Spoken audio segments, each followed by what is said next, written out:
Welcome back to my channel and welcome to another video.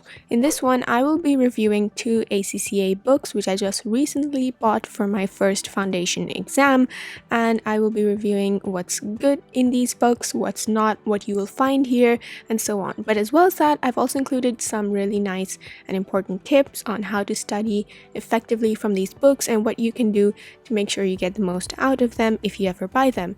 So make sure to watch till the end, and I hope you enjoy the video and find it useful. Give it a thumbs up if you do.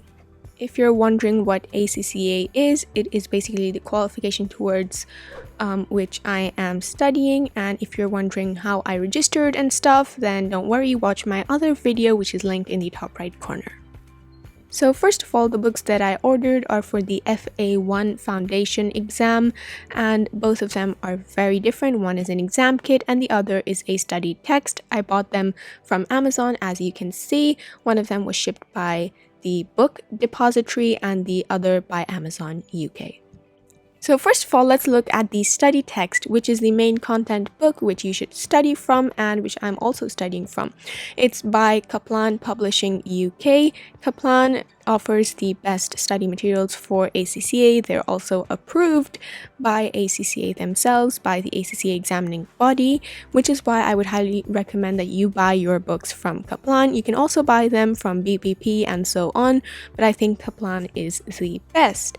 Also, another tip, if you are buying books from a certain publisher like Kaplan, please buy both the study text and the exam kit from the same people. For now, let's focus on the study text. So, first of all, you should know that it is quite a fat book. As you can see, it is this thick, and I don't know about the other exams, but I am assuming that the other exams will have study texts that are just as fat, because this is just the first foundation exam and the book is huge. It has a lot of content, which is why you should probably take around 2 to 3 months to study this book and then give your exam. But anyway, moving on, let's review the book. So this is the contents page, which gives you the names of all the chapters that are going to be covered. Here is an example chapter, I think the first one, and there's a lot of content in bullet points. In the middle, there are also activities and examples.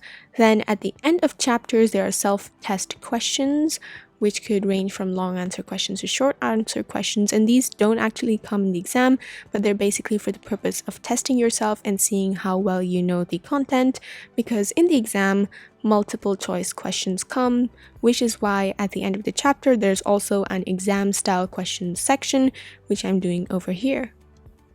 Now, I did say that the exam consists of only multiple choice questions. Yes, that's true, but that does not mean that the questions are going to be easy. They are hard, some are very tricky and difficult, and they can get you confused. But the main thing to remember here is that practice makes perfect, no matter how cliche that sounds. That is true. You have to practice a lot, which is why these exam style questions at the end of each chapter in this book are so useful, because as soon as you study the chapter, you go ahead and practice at the end of each chapter, which makes it a really convenient thing while studying from this study textbook.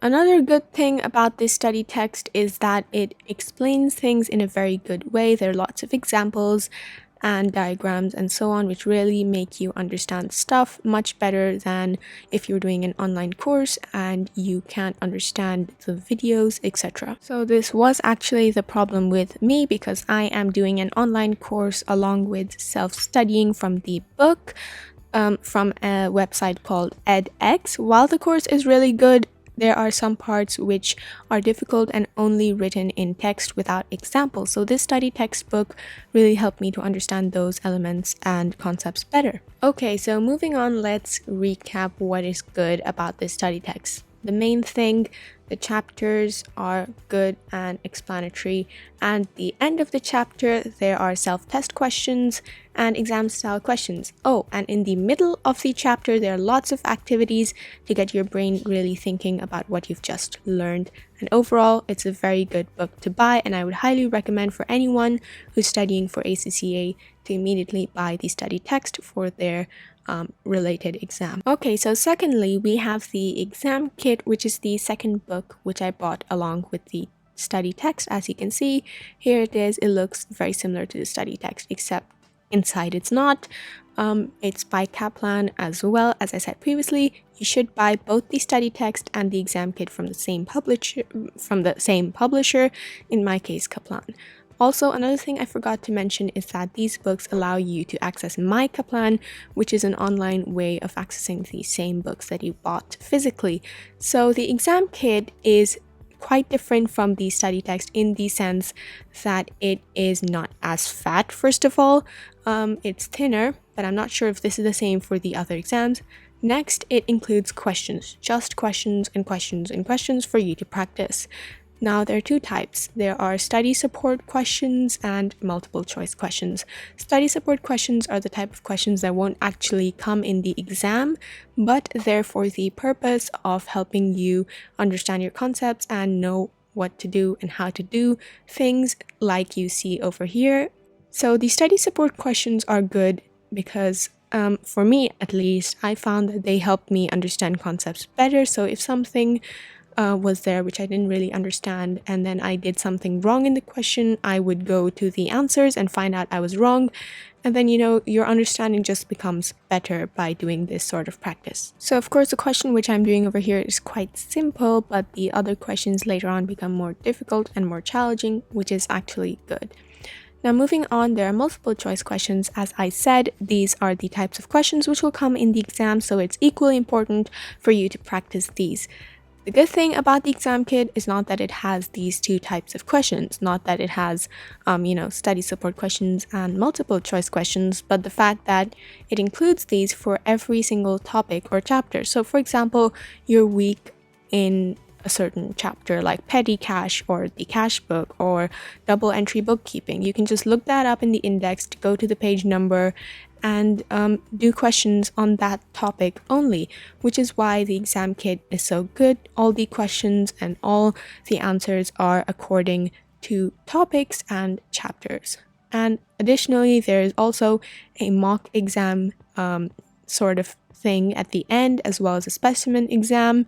And these are also good, but they're probably better for when you've learned everything and then you just finally sit down and do this. So recapping, the main benefit of buying the exam kit is that you get questions to practice based on the chapters and the topic. So if you're weak in a certain area, you can do more questions on that and so on, and you can progress through the book at your own pace. However, it's not a necessary book. It's not that you need to buy it. You can also find millions of questions online nowadays on the internet, on many websites for free, in fact. So I wouldn't highly recommend it, but it is quite useful, which is why I bought it, since this is my first exam and I think I need that extra help. Now I'm going to be sharing some tips and advice which may be important and useful to all of you if you're studying for ACCA. First of all, you should try and mark your textbook with washi tape or any kind of post-it note like I have done over here. You can mark important places, or as I have done, the places where new chapters or new questions begin for chapters. You can also mark other things, as I've done in my exam kit, like the questions you get wrong. Over here it says I got 4, 6, and 7 wrong, so you sort of remember where you did bad or where you did good. Then over here in the answer section of the exam kit, I marked an answer which I felt was important, and so on. Then in my study text, I also used these post-it markers to mark important texts, important key terms, questions within the chapters which I found a little tricky, etc. So this is like really useful. And if you don't have any means to buy such small post-it notes, well, it's very simple. All I did was take a big post-it note or a big piece of paper and cut it like this. This is already cut, by the way. I had a very big post-it note which I cut into smaller pieces like this one over here, and then just stuck it at the side of the page. If you don't have post-it notes either, you can always stick with tape or glue, but that does risk ruining your textbook, and especially if it's a used one, something you have to give back or something you wish to sell, then I wouldn't recommend that. Post-it notes are the best because they can come off, or washi tape works as well. Another tip is to make flashcards as you are studying your study text or your exam kit. So over here I have made flashcards on Quizlet, which is an app for making flashcards, and you can check my video on it in the top right corner as well. So it's really useful to make flashcards at that moment because you can write down things that you don't understand or something important which you feel might come in the exam and so on, which is what I did, and I think it's really going to help if you do it too. And that's it, that's the end of the video. All links to buying the books and other important links are down below.